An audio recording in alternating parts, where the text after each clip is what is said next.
Hello, my name is Jacoby, and this is Canada Today.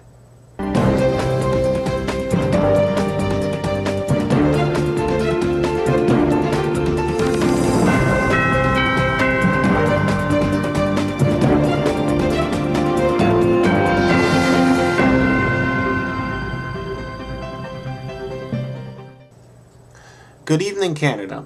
This is the inaugural edition of Canada Today, which is a bit of an insight into how the Government of Canada is running, what initiatives and programs that we've been working on in the past week, and gives a bit more accountability and transparency as to how what we're doing as players for the rest of Canada. As a bit of a note, I will be speaking mostly in ad-lib for this particular English broadcast. Unfortunately, my French will be a bit scripted if you happen to be a French listener. There is a reason for that. My French, regardless of what Augustus Baldwin says, is not so good. Well, the first thing that I'd like to talk about a bit is the Cabinet of Canada. So far, we've got a bit of a larger cabinet, which a couple members of the Canadian Empire Party have commented on. There are 16 positions in the current cabinet. That's 4 more than the previous administration. The 4 positions that are new, we have the Minister for the Atlantic Alliance. That's Marshall Lala. The primary reason why we've created this secondary position in foreign affairs is because he has such a handle on the Atlantic Alliance. He was the person who the previous administration had entrusted to negotiate this for us, so I didn't feel that it was necessary to bring someone completely new in at the halfway point. The other position would be the Director of the Office Francophone. That's a former non-governmental organization that translates documents from English to French, as well as probably this broadcast as well. That's headed by El Dorino. Then there's the Auditor General position. That is new. Its primary focus is to increase accountability of the Cabinet to the Congress as well as to the Canadian people, and to find efficiencies when it comes to our industries, Shinra and the like. The final position is the Attorney General. Now that was something that had been neglected to fill by the previous administration, not exactly sure why. I promoted that to full cabinet as sort of our legal advisor, as well as the person who will be in charge of our constitutional reforms. Now I'd like to talk a little bit about the economy, especially about our monetary policy, our taxation policy, and our policy on small business owners. It's been no secret that in the last month and a half, and certainly in the last month, that there have been difficulties in the Canadian economy. And as far as I'm concerned, and as far as the Ministry of Finance is concerned, that's primarily due to artificially low import taxes. When we have artificially low import taxes, it becomes very easy for foreign competition to drive prices down. Now that might be good in the short term for Canadian people who want to buy really cheap food or they want to buy really cheap gifts or weapons. But in the long term, introducing a lot of foreign competition will drive Canadian business people out.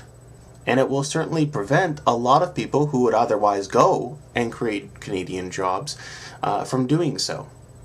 So if we've got a lot of Canadian businessmen, and we do, going bankrupt, and we have a lot of Canadian businessmen who want to buy their first company, or they want to buy another company, either A, not making the profits that they need to do so, or B, not being able to break into a market that has a profit, then we're going to see less jobs for Canadians.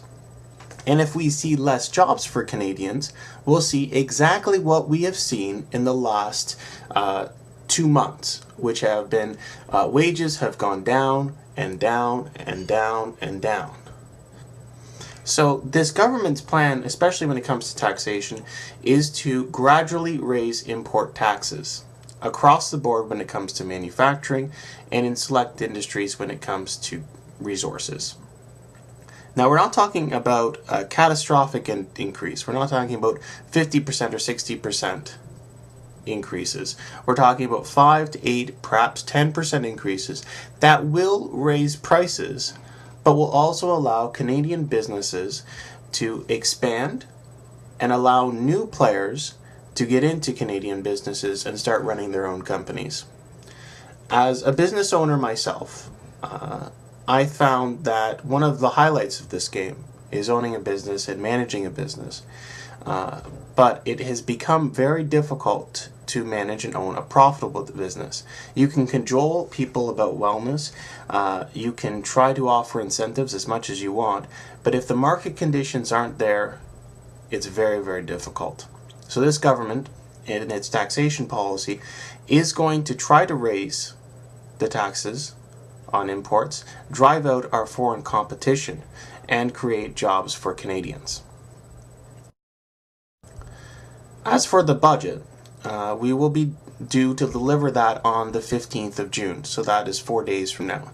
The budget will be comprehensive in that it will include estimates up until July 15th for each of the departments that require funding. It will have an estimate amount of money that had been made up until July 15th, based on trends since the election. And it will also include spending proposals that Congress will be able to reject or accept as they will. Debate on this, I hope, will last no longer than 5 days. And by the 20th of June, we ought to have a workable and stable budget for our military, for our industries, and for our defense systems and hospitals. In a perfect world, we wouldn't need the Irish training wars.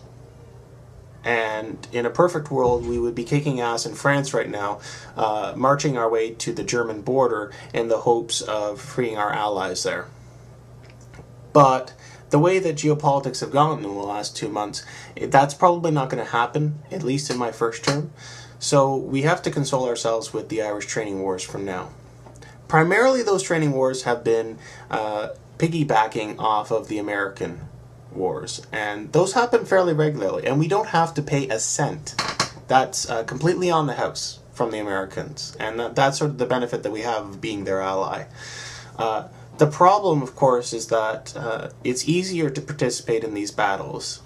I don't have to write up my Irish training guides, for example, if they're direct attacks on Canada. Now, these direct attacks would cost the government 70 gold each time we wanted Ireland to attack, which we wouldn't be able to afford on a significant basis over the course of a month. However, the government is working on a program at the moment to either do collecting donations or matching donations in order to have more than just one homebrew Irish attack a month. The goal would be probably something like 3 or 4, depending on how donations go. At the moment, though, we still do have the American-Irish training wars. We probably, again, will have some Canadian battle at some point in the future. And the government does recognize the importance of this. It's just it's currently a financial question, and it's something that we'll have to take a look at in the budget as well. Now, as for the war with France, this government's position of this 6-month-long war is that it is a bit of a security issue. It is something where we've got 7 alliances arrayed against us that could very well serve as a stepping stone to attack Canada. And for a lot of us, especially in the government, that is an unacceptable security risk. So we have been concentrating, when it comes to the French situation, to resolve it diplomatically rather than keep the war going. Now, it is the position of this government that if France's demands are too excessive or ridiculous, then the war will continue, and we will try alternative methods of ending it. But if we can reach a rapprochement with the French people, and we can have some sort of deal with the French government that passes our Congress, hopefully we can conclude this war.